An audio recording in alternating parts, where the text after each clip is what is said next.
Armageddon is upon us. How long will it take me to get this from the box to the board? Let's find out.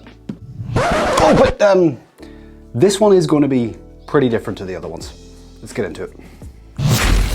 Okay, now with this box set being the 11th edition box set, that means you're going to get 2 armies in this box, which means a lot of plastic. And I'll be honest, these box to board challenges they're a lot. They take a lot of time, they take a lot of energy, and the idea of doing 2 different armies was overwhelming to say the least.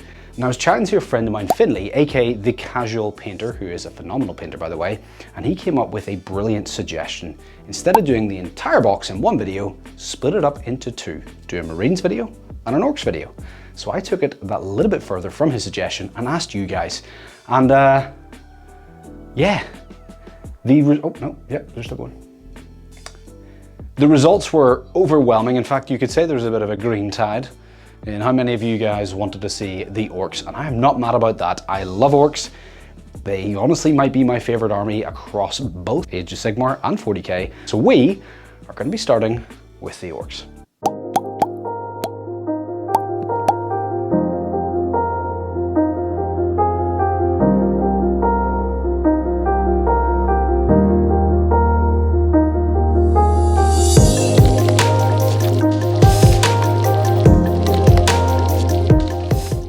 Okay, this is where this box to board challenge differs yet again. Usually I will build all of the models and then I prime them all at the same time. However, as I was building up these HQ models, the desire to paint them just simply overtook me. And that is something I'm really trying to lean into even more so. I want to lean into what I enjoy. This is a hobby at the end of the day. This is not my full-time gig. I want to make sure that I'm enjoying it as much as I possibly can, because I genuinely think it comes across on the camera whether I'm enjoying something or not. I think it's pretty easy to tell. So that is what I did. Instead of building all the other models, I just decided, you know what, I'm going to paint up all these HQ models. Now this is again where I broke from the usual pattern that I follow, which is painting up a test model. Now the test models I will usually use are a troop choice, something that there's multiple of, so if it is slightly different or I change the recipe, it's not going to make a big difference. I was quite bold. I painted the biggest boy in the bunch straight away, and I've said this on multiple of these videos, but this is maybe the most fun I've had. In fact, you know what? It is the most fun I've had.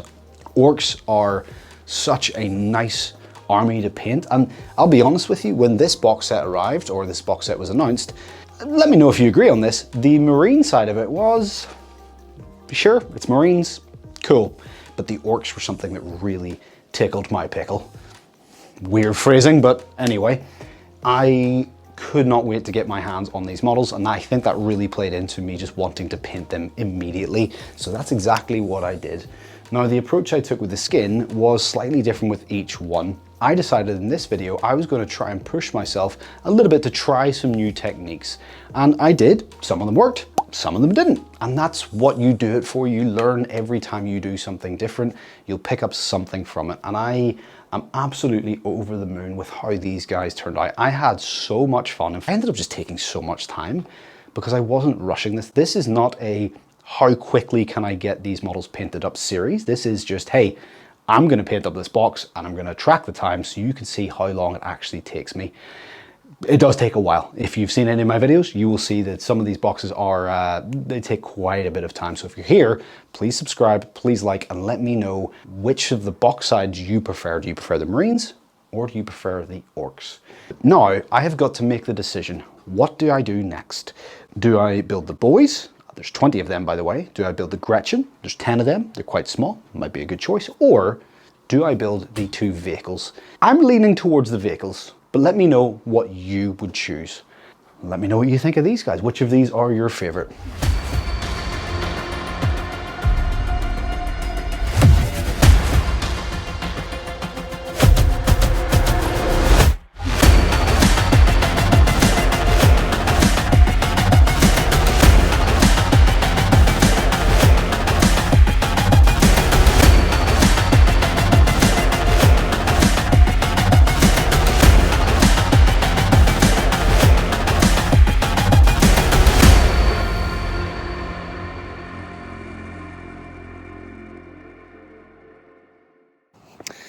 All right, I've slept on it and I know what I'm going to do. I am going to work on the vehicles.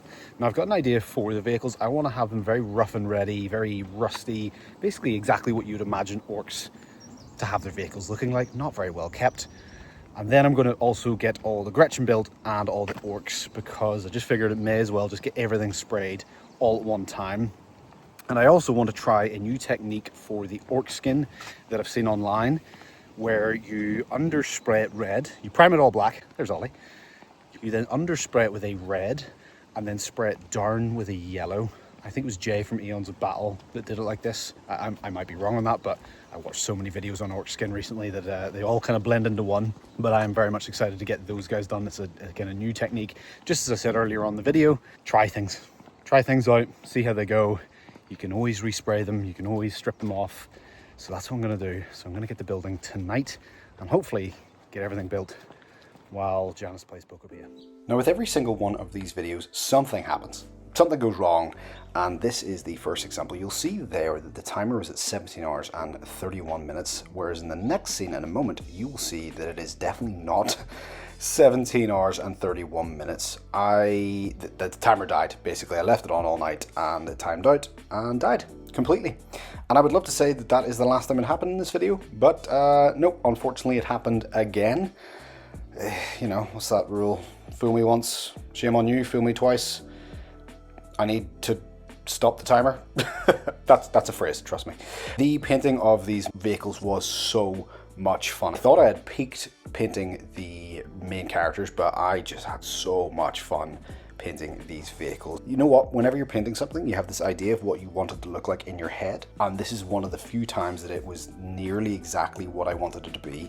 I also tried out some pigment paints. You'll see that on the tires. I really wanted to look grim and dusty, and you know, the planet of Armageddon in my head is this eradicated wasteland, and I really wanted that to come across on the models, and I genuinely feel like I got that, and I am so damn proud. Again, I took a lot of time on each of these models. This was not a rush. I think to be honest, probably the timer would have been, I would say, probably around the 27 hour mark. I am just guessing at this point because I was really trying to not focus on looking at the time. I found in previous videos, by looking at the timing, having it constantly in my eye line, I would rush things. And as I said at the start, this is not something I want to rush or feel pressured. And that is actually going to come up later on as well with the boys. Usually I will paint up the infantry quick, you know, get them ready. They're going to get taken off the board. There's multiple of them. But this time I really wanted to make sure every single one of those boys looked as good as the characters. Maybe not as good, but you know, on a similar level to that. And I think I really did achieve that, but you'll have to see that later on. But as far as these walkers go, I absolutely love them. I actually got an idea from my friend to write "De Biggin" on the front of that, and then I did the little checker marks and then a little hand as well, as you can see there, of the guy who painted it climbing down off it. But yeah, little details like that make it so much fun. We are now at the part of the video that I was not dreading, definitely not the right word, but I essentially had my dessert before I had my main meal by painting the HQ models first. Now we're at the main meal, the 20 boys and the 10 Gretchen. Now, as I said at the start of the video, I wanted to challenge myself. I think it's a really good exercise to push yourself and learn different schemes, different techniques. And that's exactly what I did. I set myself the challenge basically to get all of these troop choices and the Gretchen to the highest standard I could possibly get without getting excessive over it. Now, I could very easily take a single orc boy and a single Gretchen and spend multiple hours on them. That's not really what I wanted to do. I wanted to get this army painted up because I find if I find a scheme or a technique that is relatively quick, but also gives a really good end result, that will encourage me to paint up more or potentially pick up a new army. And in fact, hold on, we can say mission accomplished because I ended up picking up this bad boy right here a couple of days ago, and I cannot wait to get this guy started. I really like the approach that I went with the undercoat of red, the zenithal of yellow, and then with the green over the top. Now I did two different techniques. As I said, I broke the boys up into 10 and 10.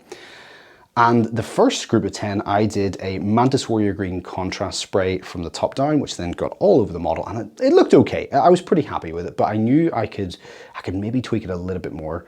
And I decided to go with this Wa Flesh, which is the base of all the green. It's the darkest green I used on all of the Orks so far. And then this is Frog Green, but a Mooch Green would be absolutely fantastic, or a good alternative. And I mixed these up to get a really nice green, thinned it down, and then sprayed the rest of the boys. So 10 I did with the contrast, 10 I did with this technique, and I think it worked really well. There's a little bit of variation in the skin tone, but I think that works. I think if every single orc looked exactly the same, it would be a bit boring. As I mentioned, I really wanted to push myself to get these guys looking as good as possible. And you can let me know what you think.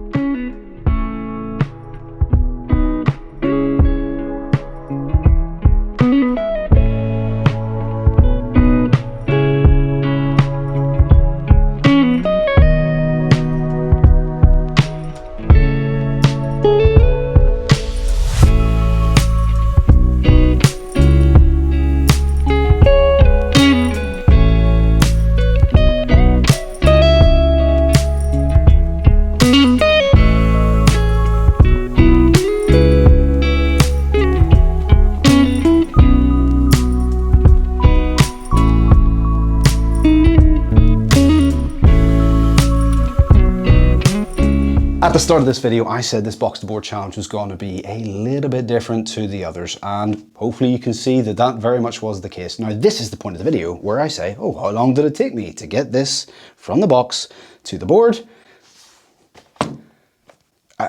Well, this is incorrect, as you probably are aware. I would say this project took me about 41 hours in total, which is not bad actually, considering the quality and the amount of models in this set. Now, obviously I've still got to paint the Space Marines from this box, so let me know if you're keen to see that video. Let me know what you think of these guys, and I'm going to give this project a Michelin star chef's kiss, which I've not thought about until this moment, so there we go. That's the Michelin star chef kiss. I thoroughly enjoyed this project. I can't wait to paint Wazdak, and next he's literally sitting on the desk facing me. I actually collected Orks a long time ago. Got the, I think it might have been the 7th, might have been the 8th edition with my friend, which was the old Orks versus Space Marines, and I had quite a sizable collection for the Orks. So I'm excited to see what new models get released in this edition, and you can bet your ass I'm gonna get them. With that being said, I'm going to see you in the next one. If you want to check out more of these box to board videos, click up here, and I'll see you in the next one. I'm out.